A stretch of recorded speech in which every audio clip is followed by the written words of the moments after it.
Welcome back to the Short Game Podcast. It is Tuesday, March 3rd. I want to talk about something that genuinely drives me insane. I cannot stand people who make life harder than it needs to be. If you look around right now, nobody can focus on a single thing for more than 45 seconds. Everyone is checking their phone. Everyone is switching tabs. People are literally claiming they are grinding while they sit there scrolling TikTok.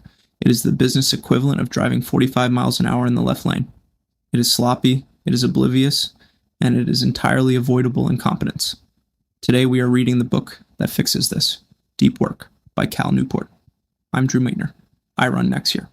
When I am building out a complex logistics campaign for a VIP client, I cannot afford to be distracted. Real infrastructure requires real focus. If you want the freedom to live on your own terms, you have to stop doing fake work. Let's lock in. What's your name? My name is Tom Shelby. My name is Maximus Decimus Meridius. King Ragnar. That is my name. Yo soy Pablo Emilio Escobar Gaviria. I'm Batman. This is Jon Snow. He's king in the north. My name is Asax Schrader. The name's Bond. James Bond. Antonio Montana. My name is Patrick Payne. My name is Walter Hartwell White. My name is Gustavo, but you can call me Gus. Welcome back to episode 17 of the podcast. We are officially right in the middle of the leverage week. This entire week is completely dedicated to breaking down the psychology of success, the true mechanics of extreme focus, and the deliberate construction of unfair advantages that separate the actual builders from the rest of the noise. Today we are taking a massive, unapologetic dive into a book that completely redefined how I look at time, competence, and professional survival in the modern business landscape. The book is Deep Work by Cal Newport. But before we get into the heavy theory and the mechanical breakdown of Newport's brilliant framework, I need to get something very serious off my chest. I am so unbelievably exhausted and frustrated by the sheer volume of people in our generation who constantly claim they have ADHD. Every single time someone fails to finish a basic foundational task, they immediately blame their brain chemistry. They jump on social media and loudly announce to the world that their brain is simply wired differently and that they cannot help their chronic lack of focus. I am going to tell you the harsh, unfiltered truth right now. You do not have a clinical attention deficit. You just have absolutely zero fundamental discipline. You have systematically fried your dopamine receptors because you absolutely refuse to sit in a quiet room for more than 45 seconds without pulling out your smartphone. You check notifications that do not matter from people you do not even care about, simply because you are terrified of silence and hard work. Dealing with people who cannot hold a single complex thought in their head for more than 1 minute is one of my absolute biggest triggers in life. It is the exact business equivalent of driving 45 miles per hour in the far left lane on the highway. If you know anything about my core personality, you know that I hate bad drivers with a burning, intense passion. I do not just hate the physical act of bad driving. I hate what that specific driver represents to the rest of a functioning society. It represents a complete and total lack of situational awareness. It is pure, unadulterated, avoidable sloppiness. It is an infuriating stupidity that selfishly forces everyone else to slow down. When you claim to be out here grinding on your business, but you are actually scrolling TikTok every 3 minutes, you are that exact bad driver. You are completely oblivious to the reality of what it takes to win. You are standing directly in the way of progress. Distraction is not a cute, quirky personality trait. Distraction is weaponized incompetence. The profound reason most people in our demographic cannot build real companies is because their attention span is completely and utterly shattered. They live their entire lives in the absolute shallow end of the pool. This brings us directly into the core thesis of Cal Newport's incredible book. Newport essentially divides all professional human output into two highly distinct categories. You have deep work and you have shallow work. Deep work consists of professional activities performed in a state of distraction-free concentration that inherently push your cognitive capabilities to their absolute physical limit. These are the rare, difficult efforts that create massive new value, permanently improve your skill level, and are genuinely hard for anyone else to replicate. On the exact opposite end of the spectrum is shallow work. Shallow work involves all the non-cognitive, logistical, or minor daily duties that you can easily perform while your brain is entirely distracted. These specific efforts do not create much new value in the world, and they are incredibly easy for an average person or a piece of software to replicate. We are talking about constantly checking emails, sitting in pointless status meetings, living inside a Slack channel, or managing a fake corporate social media presence. Newport aggressively argues that if you want to survive and thrive in the new economy, you absolutely must possess two core abilities. First, you have to develop the ability to quickly master hard, complex things. Second, you must have the ability to produce at an elite level, balancing extreme quality with rapid speed. You absolutely cannot accomplish either of those monumental things if you are perpetually distracted by nonsense. The human brain actually creates lasting value by reinforcing neural pathways through sustained, intense, and unbroken concentration.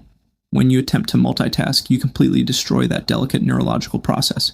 Newport introduces a devastating concept in the book called attention residue. I need you to listen to this carefully, because this is exactly where most of you are failing on a daily basis. When you switch your focus from task A over to task B, your attention does not just cleanly and immediately transfer over.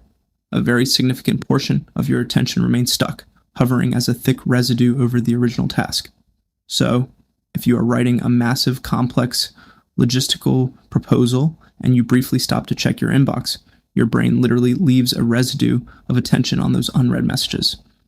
When you finally pivot back to the proposal, you are suddenly operating at a mere fraction of your actual cognitive capacity. You are quite literally making yourself slower and less capable every single time you bounce between windows. And yet, if you look around, the modern office environment is perfectly designed to ensure that you fail at deep work. We have these massive open office floor plans that are supposedly designed to boost collaboration and teamwork.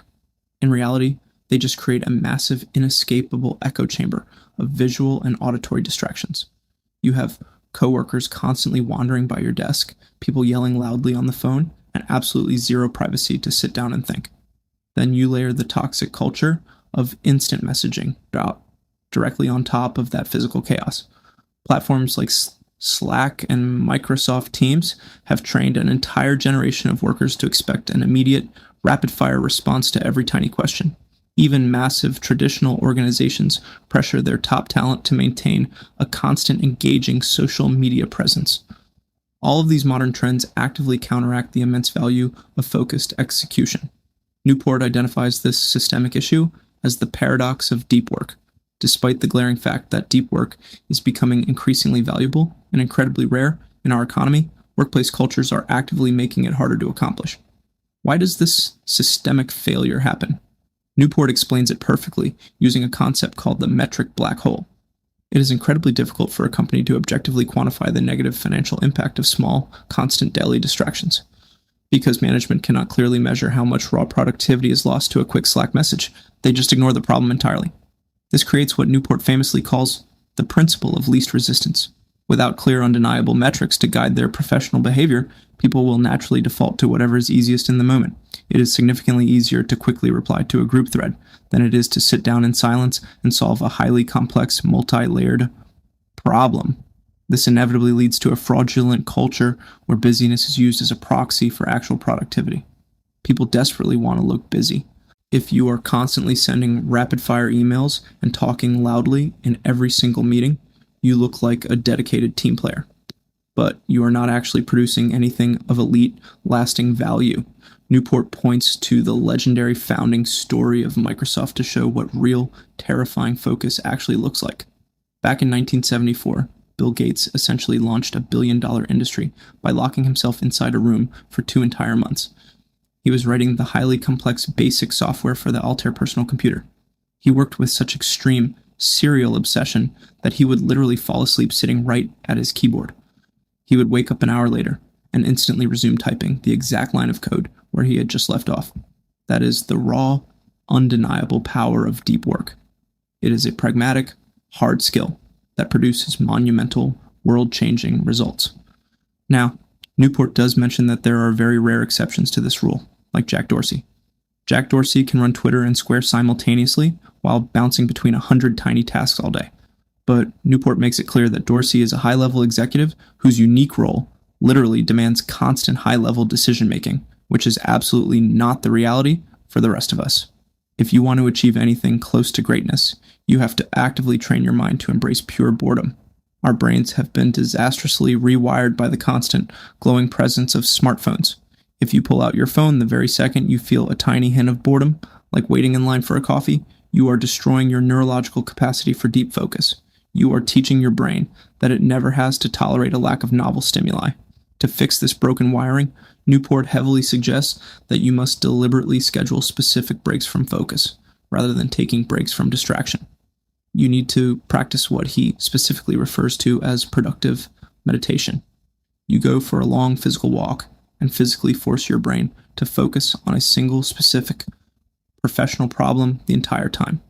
When your mind inevitably wanders off, you have to forcefully and consciously bring it back to the exact problem. It is exactly like lifting heavy weights in the gym to build muscle. You are actively building your mental concentration muscle through grueling repetition. You could even try memorizing a deck of cards, using intense visualization techniques, just to train your attention span. And then there is the massive elephant in the room: social media. Newport has an entire rule dedicated strictly to quitting social media. He talks about a guy named Bertrand Thurston who did a 25-day digital detox because he was completely burnt out and fried. Newport says most people use the pathetic or any benefit mindset to justify being on these toxic platforms. They foolishly think that because they might miss out on a networking opportunity, or they might see a funny video, they absolutely have to stay plugged in. That is a complete loser's mindset. You need to officially adopt the craftsman approach to your network tools. A true craftsman does not use a tool just because it might offer some tiny, marginal, hypothetical benefit.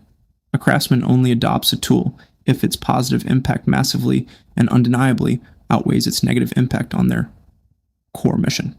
You have to apply the law of the vital few.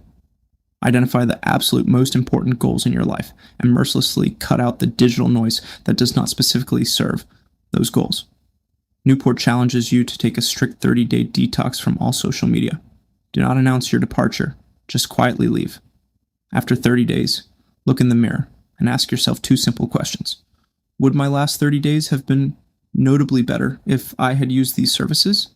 Did anyone actually care that I was completely gone? If the answer is no, you need to stay off them permanently. You also need to systematically drain the shallows from your daily life. Newport points to an incredible experiment by a software company called 37 Signals, which is now Basecamp. They boldly cut their work week down to 4 days and found that overall productivity did not drop at all. Why did that happen? Because when people suddenly have less time, they automatically cut out the shallow, useless, trivial tasks. They violently protect their time. You need to schedule every single minute of your entire day. Give every block of your time a specific, designated job to do. If you leave your schedule wide open, you will instantly default to the path of least resistance, which is always shallow work. Set a firm, non-negotiable end to your workday, and literally do not work past it. This concept of fixed schedule productivity forces you to be ruthlessly efficient with the limited time you actually do have. It forces you to become exceptionally hard to reach. You have to implement a strict sender filter for your emails to make people do the work before they steal your time. You might even need to build a eudaimonia machine, a physical architectural space designed by David Duane that forces you through a gallery, a salon, a library, and an office before you finally lock yourself in a soundproof, deep work chamber. Okay, but what is the actual move here? How does all this heavy academic theory translate into brutal, actual execution? Let me connect these dots and bring this directly back to my daily reality at NexYear. Because reading the complex theory in a book is fantastic, but flawless execution in the real world is the only thing that actually pays the bills. At NexYear, we strictly execute highly complex, incredibly high-stakes physical access campaigns for top-tier CEOs. We are tasked with building a bulletproof logistics infrastructure for absolute VIP clients who demand perfection. This is not a casual, fun little game. There is absolutely zero room for sloppiness, error, or oversight. You cannot successfully build a flawless logistical system while you are simultaneously trying to answer 40 different group chat messages. You cannot coordinate high-level covert campaigns when your brain is completely covered in the thick attention residue of scrolling through Twitter. Real permanent infrastructure requires deep, uninterrupted, aggressive execution. This core philosophy aligns perfectly with how I view people in the business world. I instinctively categorize everyone I ever meet into one of two very distinct buckets. You are either an operator or you are a spectator. Operators do the hard things. They take massive risks. They show up on time, and they handle their business quietly and efficiently. Spectators sit safely on the sidelines. They complain. They endlessly judge the operators, and they live their entire lives drowning in shallow work. The clown lives exclusively in shallow work. The clown desperately wants to look busy to everyone else. The clown sends a bunch of frantic emails at 11 o'clock at night, just to artificially show the boss how hard they are supposedly grinding. The tycoon does not ever do that. The tycoon confidently locks the heavy door. The tycoon explicitly shuts off the cell phone, stares directly at the complex problem, and builds a permanent system that solves it forever. I have zero patience for the spectators. I fiercely hate incompetence, and I actively despise people who make the world harder than it actually needs to be. If you are constantly distracted, you are structurally and fundamentally incompetent. You are letting your team down, and worse, you are letting your high-paying clients down. When my guys and I are handling a massive complex project, we are totally locked in. Whether I am working with Matt, Christian, Gavin, Dan, Tommy, Prags, Jake, Brian, Kevin, Austin, or Lum, we demand an incredibly high standard of trust and competence from each other. We all grew up together in the exact same group for 23 years. We heavily value history and loyalty over cheap novelty. My family instilled this in me, from my mom's intense professionalism in mortgages to my grandpa's strict, logical lawyer mindset. Even managing my celiac and gluten-free diet requires severe discipline, planning, and a total intolerance for inconvenience. And true loyalty to my crew means bringing your absolute best, sharpest brain to the table, not bringing a fragmented, distracted, exhausted version of yourself. If I am setting up a high-stakes campaign for a major client, I am not checking Instagram. I am treating that critical task with the profound, silent respect that it deserves. Because here is the absolute unfiltered truth about why I do any of this. My ultimate final goal in life is pure freedom. Freedom is my true North Star. I deeply love freedom, and I love having absolutely no one telling me what to do or how to live. I want to permanently own my time entirely. I want to radically scale my business, go play a great round of golf, watch Alabama football, and laugh with my day one crew. You do not buy your freedom by being functionally busy all day long. You do not buy your freedom by responding to every single Slack message within 10 seconds. You confidently buy your freedom by executing 2 hours of highly concentrated, intense, deep work that actually moves the needle forward. Those 2 hours of deep work will consistently produce more real value than a 40-hour week of shallow, distracted, fake grinding. When you successfully master hard things and produce at an elite level, you permanently dictate your own terms. You finally escape the corporate bureaucracy. You permanently escape the bad bosses and the dumb rules. You become a true tycoon. If you want to live completely on your own terms, you have to be fully willing to do the hard cognitive labor that everyone else is too incredibly lazy or too severely addicted to their phones to do. It is a massive competitive advantage. I am deeply built for aggressive competition. I do not just want to peacefully participate, I want to absolutely win. And right now, the modern competition is remarkably weak. Most of the people you are directly competing against cannot focus for a solid hour to save their actual lives. If you can harness the raw power of deep work, you will absolutely lap them on the track. It is not even going to be a close race. You will consistently produce better results in significantly less time, and you will ultimately have the freedom to go live your actual life. So here is my blunt challenge to you today. This is the ultimate takeaway. I want you to be brutally honest with yourself when you look in the mirror. Are you a serious operator, or are you just a spectator? Are you actually building something real, or are you just playing office? Take your smartphone right now. Do not just put it face down on your desk.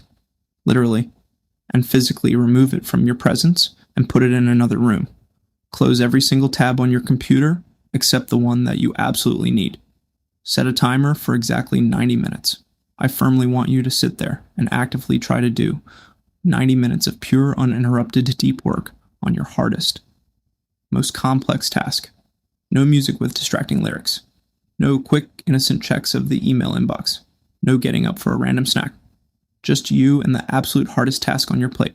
I guarantee that most of you will feel severe physical anxiety within the first 10 minutes. Your brain will actively scream for a quick hit of digital dopamine.